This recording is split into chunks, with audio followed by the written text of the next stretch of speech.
ગિરિરાજ યાત્રા સપ્તપદી સોપાન સાતમું પત્ર સાતમો જ્યાં નિરીખીએ નવ ટૂંકો પાતિકનો થાય ભૂકો દિવ્ય દૈરાનું અલૌકિક ઠામ છે.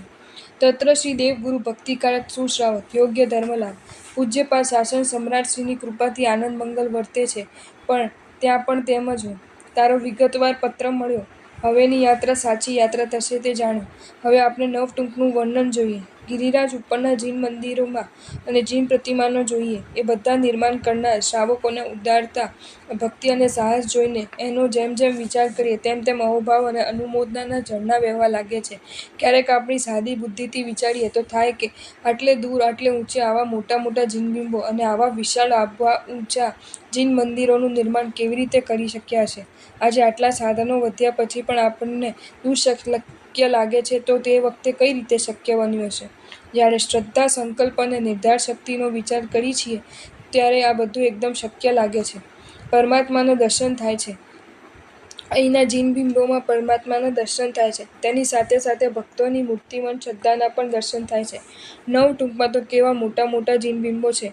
અદ્ભુત શ્રી આદ્યેશ્વર ભગવાન, જેણે આપણે અદબદજીના હુલામણા નામે ઓળખીએ છીએ, જે 8.5 ફૂટ ઊંચા અને 14.5 ફૂટ પહોળા છે.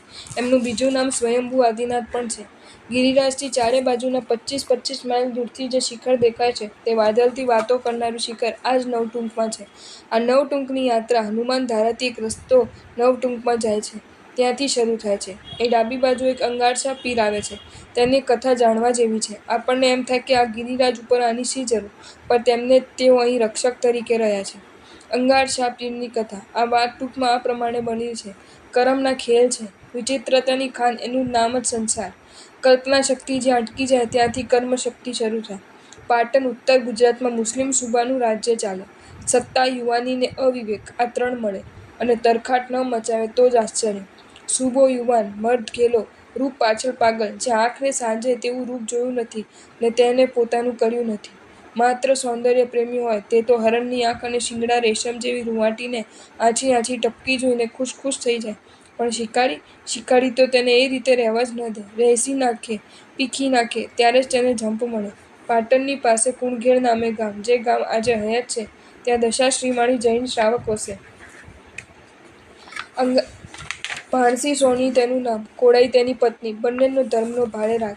નિત્ય દેવદર્શન પછી જ પાણી ખપે એવા નિયમ પાળે. કોડાઈનું રૂપ એવું કે ઘેર આવેલા મહેમાનો લોકો દેખાવડા થઈ જાય. આ રૂપના વખાણ પાટણના સુબા શેરશાહ ચીર કથાએ સાંભળ્યા અને સાંભળતાં જ તેનું મન તલપાપડ થયું. સત્તા તો હતી જ, પ્રજા તો બિચારી અને રંક શું બોલે? કોડાઈ પાટણ ભેગી થઈ ગઈ. અબલાનું બલ હાર્યું, પણ મનમાંથી ધર્મ ખસતો નથી. નિત્ય સવારે બંધ બારણે ભગવાન ઋષભદેવના દર્શન વંદન પૂજન ચાલે છે. કોકે સુબાના કાન ભંભેર્યા કે કોડાઈ કામન કરે છે. સુબો તે જ વખતે પહોંચ્યો. બારણાં ખોલીને ગયો.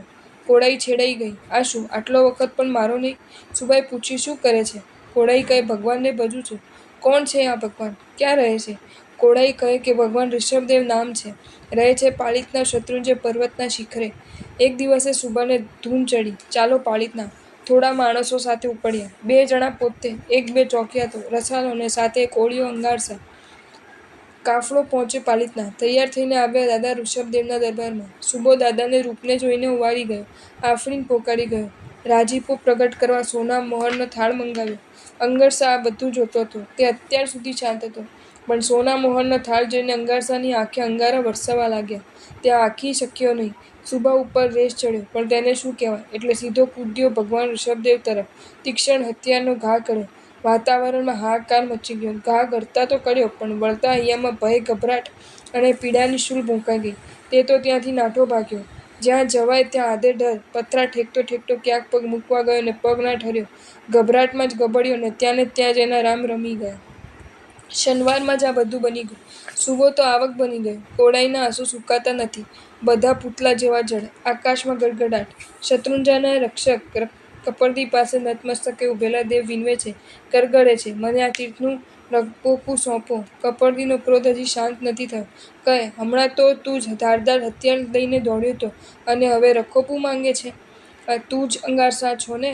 અંગારસા કહે, હા, માફ કરો, માફ કરો. હવે આ પીડા સહેવાતી નથી. આ રખોપું મળશે તો જ મને સાંત્વન મળશે. મને મારા પાપનું પ્રાયશ્ચિત કરવા દ્યો. મુસલમાની આક્રમણોની સામે ઢાળ બનીને ખડો રહીશ. એકલે હાથે હુમલા ખાડીશ. આટલી કૃપા કરો. કપરદી યક્ષે એને આ જવાબદારી સોંપી અને અંગારસાએ ત્યાં સ્થાન જમાવ્યું. એ સ્થાનથી અંગારસા પીરની દરગાહ હાલ એટલે જ જ્યારે જ્યારે સંઘ આવે ત્યારે ત્યારે રક્ષકનું ઉચિત સન્માન કરવાની પરંપરા ચાલે છે. આ તેનો ઇતિહાસ છે. આ તેની કથા છે. નવટૂંકની યાત્રા. આ નવટૂંકની સંખ્યા પણ જુદી જુદી રીતે થાય છે. એક રીતે દાદાની ટૂંક સાથે નવટૂંક થાય છે. તેનું કોષ્ટક આ પ્રમાણે છે. આ કોષ્ટક પ્રમાણે આપણે ચાલીએ. આ નવટૂંકમાં ટૂંકની સંખ્યા ભલે 9ની છે, પણ તેમાં દેરાસરો, દેરીઓ, પ્રતિમાઓ તો ઘણા છે. એક ટૂંક હોય તેનું એક નામ પણ હોય, છતાં તે નામની ટૂંકમાં જેઓને નામની ટૂંક હોય તે સિવાયના વ્યક્તિઓએ પણ દેરાસરો બંધાવ્યા હોય તેવું બન્યું છે. ગિરિરાજના મંદિરો, મૂર્તિઓ તો ખરેખર શ્રદ્ધાનું જ પ્રતીક છે. તેમ ફળી ફળીને કહેવું પડે છે. પહેલી ટૂંક તો દાદાની ટૂંક, જે પરિચય આપણે જોઈ ગયા. હવે એ ક્રમમાં આવતી બીજી ટૂંક એટલે આપણે નવટૂંકમાં પ્રવેશ કરીએ. એટલે પહેલી આવી તે ટૂંક. આના 3 નામો છે: ચોમુખજીની ટૂંક, સવા સોમાની ટૂંક અને ત્રીજી ખડતર વસઈ. આ ટૂંક વિશાળ છે. તેનો 270 ફૂટ લંબાઈ અને 116 ફૂટ પહોળાઈ છે. શિખર તો એ કેટલું ઊંચું છે તે તો આપોઆપ જ જણાઈ જોવા મળે છે. શ્રી શત્રુંજય તીર્થના 9 ટૂંકોની નવાંગી કોઠો. ક્રમમાં ટૂંકનું નામ, ટૂંક બંધારવાનું નામ, માતાનું નામ, પિતાનું નામ, જ્ઞાતિનું નામ, ગામનું નામ, સંવત, પ્રતિષ્ઠા તિથિ. દાદાની ટૂંક. 16મા ઉદ્ધાર કર્માશા. માતાનું નામ તારાદેવી, પિતાનું નામ તોલાશા, જ્ઞાતિનું નામ વિશા ઓસવાળ, ગામનું નામ ચિત્તોડગઢ, સંવત 1587 વૈશાખ વદ છઠ. ટૂંકનું નામ ચોમુખજીની ટૂંક. ટૂંક બંધાવનારનું નામ સવા સોમજી, માતાનું નામ જસમાદેવી અને પિતાનું નામ જોગરાજ, જ્ઞાતિનું નામ દશા પોરવાડ, ગામનું નામ અમદાવાદ, સંવત 1675 વૈશાખ વદ છઠ. છીપા વસઈની ટૂંક. લક્ષ્મીચંદ ભંડારીએ બંધાવી. એમના પિતાનું નામ શિવચંદ, જ્ઞાતિનું નામ વિશા ઓસવાળ, અમદાવાદ એમનું ગામ અને 1794 અષાઢ સુદ દસમે બંધાવેલી. પ્રેમા વસઈ. ટૂંક બંધાવનારનું નામ પ્રેમચંદ મોદી, માતાનું નામ સ્તનબાઈ, પિતાનું નામ લવજી મોદી, જ્ઞાતિનું નામ દશાશ્રી માળી, ગામનું નામ અમદાવાદ, સંવત 1843, પ્રતિષ્ઠા તિથિ મહાસુદ 11. હેમા વસઈ. હેમાભાઈ શેઠે બંધાવી. માતાનું નામ દાદી જડાવ, પિતાનું નામ વખતચંદ શેઠ, જ્ઞાતિનું નામ વિશા ઓસવાળ, ગામનું નામ અમદાવાદ, સંવત 1886 મહાસુદ 5મ, પ્રતિષ્ઠાની તિથિ. ઉજમ વસઈ નંદીશ્વર દીપ. ટૂંક બંધાવનારનું નામ ઉજમભાઈ, માતાનું નામ જડાવબાઈ, પિતાનું નામ વખતચંદ શાહ, જ્ઞાતિનું નામ વિશા ઓસવાળ, ગામનું નામ અમદાવાદ, સંવત 1899 વૈશાખ સુદ 13. બાલા વસઈ. ટૂંક બંધાવનારનું નામ દીપચંદ બાલાભાઈ, એમના પિતાનું નામ શેઠ કલ્યાણજી, એમની જ્ઞાતિનું નામ ઓસવાળ વિશા, ગામનું નામ ધોબાબંદર, સંવત 1893. મોતી વસઈની ટૂંક બંધાવનારનું નામ મોતીશા શેઠ, એમની માતાનું નામ રૂપાબાઈ, પિતાનું નામ અમીચંદ, જ્ઞાતિનું નામ વિશા ઓસવાળ, ગામનું નામ ખંભાત મુંબઈ, સંવત 1893 મહાવદ બીજ. સાકર વસઈ. ટૂંક બંધાવનારનું નામ સાકરચંદ, એમના પિતાનું નામ પ્રેમચંદ, જ્ઞાતિનું નામ દશાશ્રી માળી, ગામનું નામ અમદાવાદ, સંવત 1893 મહાસુદ 10. દૂર દૂરથી પણ જો કોઈ શિખર દેખાતું હોય તો આ ચોમુખનું જ દેખાય છે. સવા સોમજીનું નામ આ ટૂંક સાથે જોડાયું છે. તેની પણ એક કથા છે, જે આપણે ત્યાં લગભગ પ્રચલિત છે. છઠ્ઠા ટૂંકમાં લખવું. સવચંદભાઈ વંથલી સોરઠના અને સોમચંદભાઈ અમદાવાદના બંને વેપારી. સોમચંદભાઈનો વેપાર દેશાવરમાં ચાલે. નામ પંકાયેલું, શાખ વખાણાયેલી. સવચંદભાઈ ભીડમાં આવી પડ્યા. લેણદારને રકમ કેમ ચૂકવવી તે મૂંઝવણ થઈ. એક લેણદાર લેણી રકમ લેવા હઠ કરીને બેઠો અને ભીડમાં ભક્તને ભગવાન સાંભળે તેમ સવચંદભાઈને સોમચંદ શેઠ યાદ આવ્યા. કોઈ ઓળખાણ નથી, લેવડ દેવડ નથી, માત્ર નામ જાણેલું. ભગવાનનું નામ લઈને હુંડી લખી દીધી. મનનો ભાર છૂપો ન રહ્યો. આંખમાં આંસુ ધસી આવ્યા. લખેલી હુંડીમાં 2 આંસુ ટપકી ગયા. એકાદ 2 શબ્દ ફેરાઈ ગયા. હુંડી રવાના થઈ. સોમચંદભાઈની આંખ માણસ પરખું હતી. એમને હુંડી વાંચી. હુંડીના શબ્દોની પેલે પારના ભાવ પણ વાંચ્યા. રેલાયેલા શબ્દના અર્થને ઉકેળ્યા. પૈસા ગણી આપ્યા. સવચંદ શેઠની લાખ રૂપિયાની આબરૂ સચવાઈ ગઈ. ભગવાનનો પાડ માન્યો. હૃદય કૃતકૃત્યના ભારથી ભરાઈ ગયું. આંખો ભીની થઈ ગઈ. થોડી સરખાઈ આવી એટલે રકમ લઈને સવચંદ શેઠે અમદાવાદની વાટ પકડી. પહોંચ્યા સોમચંદભાઈની ડેલીએ. સવારનો પહોર હતો. સોમચંદભાઈ ઓટલે બેસી દાંતણ પાણી કરતા હતા. સવચનભાઈએ પૂછ્યું. સોમચંદભાઈનું ઘર આ જ ને? સોમચંદભાઈ સવચનભાઈના શ્રદ્ધાના તેજથી જગારા મારતા લલાટને જોઈને પામી ગયા કે હુંડી લખનાર ભાઈ આ જ લાગે છે. સોમચંદભાઈએ કહ્યું, હા, આવો આવો. અતિથિ સત્કાર થયો. આવવાનું પ્રયોજન પૂછ્યું. સવચન શેઠે પૈસા કાઢ્યા, આપવા માંડ્યા. સોમચંદભાઈ કહે, શેના પૈસા ને શેની વાત? અમારે ચોપડે તમારું નામ નથી અને ખાતું પણ નથી, તો પૈસા કેમ લેવાય? સવચન શેઠ કહે, પૈસા તમે ચૂકવ્યા છે, માટે તમારે પૈસા મારાથી કેમ રખાય? બંને પોતપોતાના વિચારમાં અડગ રહ્યા. હવે આ પૈસાનું શું કરવું? છેવટે ગિરિરાજ પર વિશાળ જિનાલય નિર્માણ કરવાનું નક્કી થયું અને એ નિર્માણ થયેલું જીન મંદિર બંનેની સહિયારી સ્મૃતિ માટે સવા સોમાની ટૂંકના નામે પ્રસિદ્ધ થયું. આ સવા સોમાની ટૂંકમાંથી પાછલી બારીમાંથી બહાર નીકળતા 4-5 પગથિયાં ચડતા પાંડવોનું દેરાસર આવે છે. તેમાં 5 પાંડવો, કુંતામાતા અને દ્રૌપદીની મૂર્તિ છે. આ દેરાસર માંડવ ગામના મંત્રીશ્વર પેતળશાહે બંધાવેલું છે. તેમાં મૂળનાયક શ્રી આદિશ્વર ભગવાન બિરાજમાન હતા. પહેલાં અહીં થઈને જ દાદાનો દેરાસર જવાતો હતો. પાંડવોના દેરાસરની પાછળ સહસ્ત્રકૂટનું દેરાસર છે. સહસ્ત્રકૂટની વાત તો આપણે દાદાની ટૂંકના વર્ણનમાં જોઈ છે. વળી ત્યાં જ આળસમાં 170 જીનની પ્રતિમા છે. અહીંથી વળી પાછા સવા સોમાની ટૂંક થઈને તે ટૂંકની દેરીના દર્શન કરતાં કરતાં છીપા વસઈમાં આવવાનું છે. અહીં પ્રદક્ષિણામાં 24 ગોખલા છે. ત્યાં જ અધિષ્ઠાંતિ સ્તોત્રની રચના કરવામાં આવી હતી એવી કિંવદંતી પ્રચલિત છે. છત્રીમાં ઋષભદેવના ચરણ પાદુકા અને રાયન વૃક્ષ બંને અહીં છે. આગળ ચાલતા જે દરવાજો આવે છે તે સાકર વસઈનો દરવાજો. આ ટૂંક શેઠ સાકરચંદ પ્રેમચંદે બંધાવી છે. આમાં 3 દેરાસરો અને 21 દેરીઓ આવેલી છે. મૂળ મંદિર શ્રી ચિંતામણી પાર્શ્વ ભગવાનનું છે અને આ પ્રતિમાજી પંચધાતુના છે. પંચી નંદીશ્વર દીપ એટલે ઉજમફઈની ટૂંક આવે છે. આમાં 13 ચોક 52 જીનની સુંદર રચના છે કે જેના દર્શનથી એમ વિચાર આવે કે આટલે ઉપર આ બધું કેમ કરીને બનાવ્યું હશે. નંદીશ્વર દીપની ઉપર ચડી એટલે એક નાનો કુંડ આવે છે. તેની જોડે હેમાભાઈ શેઠની ટૂંક આવે છે. શાંતિદેશ શેઠના પૌત્રના પૌત્ર નગર શેઠ હેમાભાઈએ આ ટૂંક બંધાવી છે. મૂળ મંદિર અજીતનાથ ભગવાનનું છે. આ ટૂંકની બારીમાંથી નીકળતા મોટો કુંડ આવે છે. ત્યાંથી આગળ ચાલતા મોદીની ટૂંક આવે છે.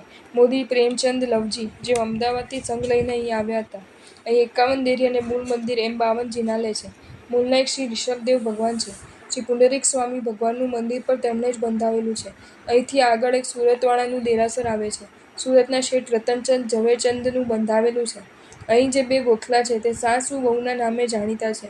આગળના થાંભલા ઉપર 3 તોરણો છે. આબુની કોતરની યાદ આવે તેવી કલના દર્શન થાય છે.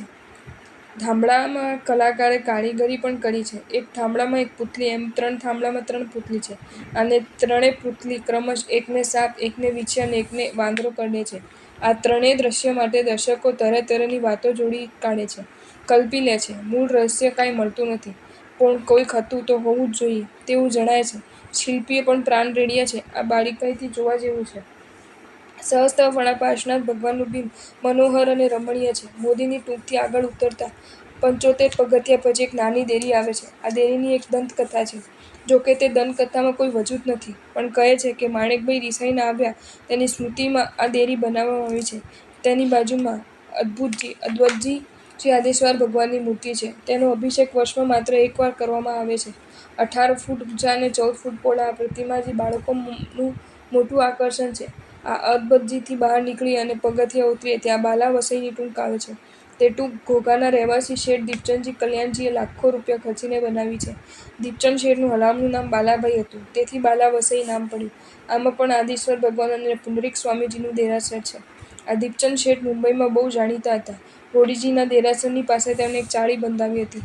આ ટૂંક પાછી આવે છે. મોતીશાની ટૂંક, જેનું વર્ણન આપણે આગળ જોઈ ગયા છે. આ રીતે સંક્ષેપમાં બધી ટૂંકનું વિહંગાવલોકન કર્યું. જો કે મોતીશા શેઠે આ ટૂંક કેવી રીતે બંધાવી એ બધો ઇતિહાસ તો શેઠ મોતીશા નામે પુસ્તક છે તે વાંચો તો તેમને પૂરો ને પાકો ખ્યાલ આવે. પત્રમાં તો કેટલું લખાય, તેની નાજુકતાનો વિચાર આવે છે. તેની ઉપર વધુ પડતો બોજો ન લદાય, નહીંતર પત્ર મટીને તે નિબંધ બની જાય. દાદાની ટૂંક નવી ટૂંકની વચ્ચે જે રસ્તો જાય છે તે ઘેટીને પાયે જાય છે. ત્યાં નીચે જઈએ એટલે ઘેટી ગામ તરફની તે પાય છે, માટે તેને ઘેટીની પાય કહેવાય છે. ઘેટીની પાયે બિરાજેલા ભગવાન શ્રી ઋષભદેવના ચરણ પાદુકા આવે છે. હવે ત્યાં નવનિર્માણ પામેલું મંદિર પણ છે. બસ, હવે આ પત્ર અહીં જ અટક્યું. આશા છે કે આ 7 પત્રો દ્વારા તારી ગિરિરાજની યાત્રા અંગેની જરૂરી જાણકારીની જિજ્ઞાસા સંતોષાઈ હશે. આ એક વિહંગાવલોકન છે. આનાથી પવિત્ર ગિરિરાજની યાત્રામાં ભાવ પ્રાણની અભિવૃદ્ધિ થશે તેવી આશા સાથે આ પત્ર પૂરો કરું છું. શ્રી ગિરિરાજ પ્રત્યે, શ્રી આદેશ્વર દાદા પ્રત્યે અને પ્રભુના શાસન પ્રત્યેનો રાગ રાત દિવસ વધતો જ રહે તેવી શુભ અભિલાષા સાથે. એ જ. જો તમને આ વિડીયો ગમ્યો હોય તો આ વિડીયોને લાઇક કરો અને શેર કરો અને આવા જ નવા વિડીયો જોવા માટે જૈન ફેક્ટ્સ એન્ડ સ્ટોરીઝની ચેનલને સબસ્ક્રાઇબ કરો. ધન્યવાદ.